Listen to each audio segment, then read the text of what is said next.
Hello friends, I hope you all are fine. Welcome to my channel. इस video में हम section 15 cover करेंगे।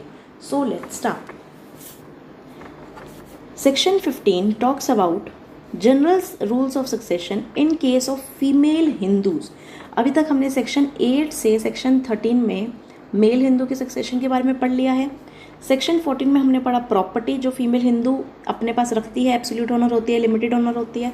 अब सेक्शन 15 बात कर रहा है, जो सेक्शन 15 और 16 में दे रखा है, किसके बारे में दे रखा है कि रूल्स ऑफ सक्सेशन क्या होंगे फीमेल हिंदू के केस में।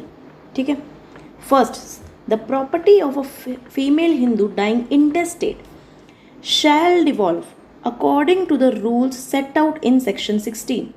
जो भी प्रॉपर्टी फीमेल हिंदू की जाएगी, डिवॉल्व होएगी, जो इंटेस्टेट है मतलब उसने विल नहीं बनाई, किसके रूल्स के अकॉर्डिंग, जो सेक्शन 16 में है।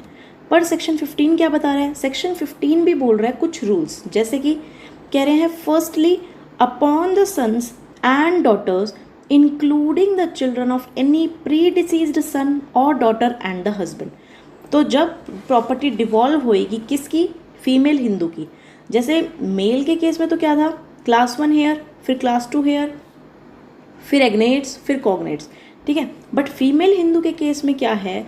फीमेल हिंदू के केस में पहले सन, मतलब ये साथ में जाएंगे सारे, firstly upon the sons and daughters and the husband, तो इन सबको मिलेगी। ठीक है, जैसे कि फॉर एन एग्जाम्पल ये फीमेल हिंदू, ठीक है, इसकी डेथ हो गई, ये बन गए प्रोपोजिटर्स, हस्बैंड, ठीक है, इसके बच्चे सन डॉटर। अब प्रॉपर्टी जो जाएगी, मैंने फर्स्ट में ए क्लॉज में क्या बताया कि upon the sons daughters and the husband, तो इनका शेयर कितना हो गया? 1/3, क्योंकि 3 बंदे हैं, 1/3 एंड 1/3। ठीक है, बट आगे उसी क्लॉज ए में बोल रखा है, देखते हैं पढ़ते हैं।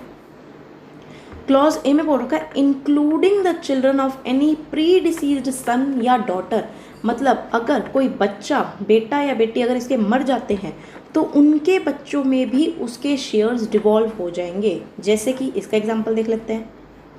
ये फीमेल हिंदू, ठीक है, she died living behind her husband, ठीक है, सन डॉटर, अब ये सन भी मर चुका है, सन के फर्दर सर्वाइविंग बच्चे थे सन एंड डॉटर, S1 ले लेते हैं, S1 एंड D1। अब शेयर्स डिवाइड करते हैं, let me use different colour. अब कितने पर्सन से पहले हम ये देखते हैं, 1 2 3 जाएगी 3 जनों में, क्योंकि सन का शेयर जाएगा ना इन दोनों में, तो ठीक है, तो 1/3 1/3 एंड 1/3। अब ये तो मर चुका है, इसका शेयर जाएगा इसके बच्चों में, तो 1/6 1/3 2 जनों में जाएगा, 1/6 एंड 1/6। ये बोल रखा है क्लॉज ए में। ठीक है, अब हम आगे बढ़ते हैं।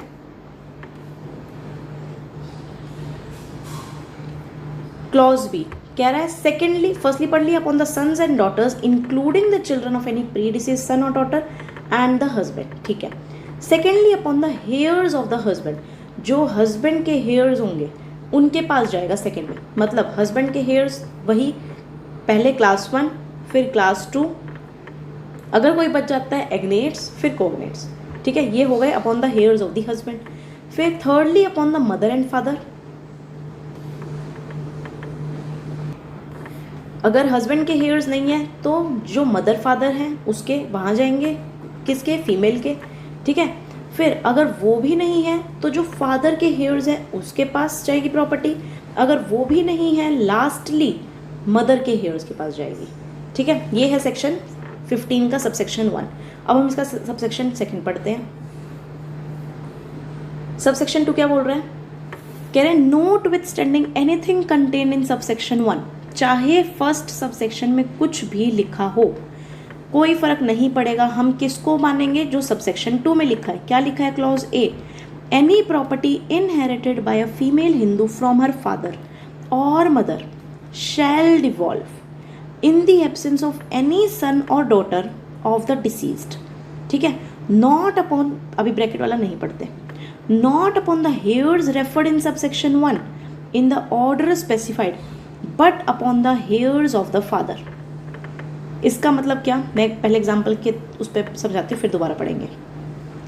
कह रहे हैं अगर कोई भी प्रॉपर्टी इस फीमेल ने अपने, ये तो सेम हो जाएगा, इस फीमेल ने अपने फादर से ली है या इसने वो प्रॉपर्टी अपनी मदर से ली है, ठीक है। तो क्या बोल रहे हैं, वो जो प्रॉपर्टी डिवॉल्व होएगी, अगर इसका सन या डॉटर नहीं है, दोनों ही, वरना तो इन पास चली जाती वो प्रॉपर्टी, बट अगर सन या डॉटर नहीं है तो वो क्या है, जो सब सेक्शन 1 में हम हेयर्स की लिस्ट पढ़ के आए हैं ना, उनके पास नहीं जाएगी, रेदर वो वापस हेयर्स ऑफ द फादर के पास चली जाएगी, ठीक है। आई रिपीट कि जो फीमेल को प्रॉपर्टी मिली है उसके फादर के घर से या उसकी मदर के पास से जो प्रॉपर्टी मिली है, अगर इसके कोई बच्चे नहीं हैं तो वो प्रॉपर्टी वापस यहाँ पे नहीं जाएगी, सबसेक्शन 1 के अकॉर्डिंग नहीं जाएगी, रेदर वो वापस फादर के हेयर्स के पास जाएगी, ठीक है। बट अगर इसके बच्चे हैं तो ये प्रॉपर्टी जो है वो बच्चों में ही डिफॉल्व होएगी। अब हम बेयर एक्ट की लैंग्वेज दोबारा देखते हैं। Any property inherited by a female Hindu from her father और मदर, ठीक है, shall devolve in the absence of any son और डॉटर ऑफ द डिसीज्ड, उसके बच्चे अगर नहीं है तो कहाँ, not upon the hairs referred in subsection 1, उन हेयर्स के पास नहीं जाएगी, किसके पास जाएगी, फादर के हेयर्स के पास, but upon the heirs of the father, ठीक है। अब यहाँ क्या है, including the children of any pre deceased son और डॉटर, इसका मतलब अभी तक हम कौन से बच्चे इंक्लूड कर रहे थे, सिर्फ ये वाले, जैसे ये फीमेल, इसके बच्चे सन और डॉटर, ठीक है। हमने क्या है, इसके बच्चे इंक्लूड नहीं करे थे, बट कह रहे हैं कि अगर इसके बच्चे भी नहीं हैं, including the children of any pre deceased son और डॉटर, कि अगर ये मर गया और इसके बच्चे हैं तो यहाँ चली जाएगी प्रॉपर्टी, बट अगर इसके बच्चे भी नहीं हैं तो कहाँ जाएगी, वो फादर के हेयर्स के पास, ठीक है, ठीक है। अब हम क्लॉज बी देखते हैं। क्लॉज बी क्या कहता है, कह रहे हैं any property inherited by a female Hindu from her husband और from her father in law shall devolve in the absence of any son और daughter of the deceased, not upon, एक बार ब्रैकेट नहीं पढ़ेंगे हम दोबारा, not upon the other heirs referred to in subsection 1 in the order specified but upon the heirs of the husband। अब इसमें क्या बोला, इसको भी हम एग्जांपल से समझते हैं।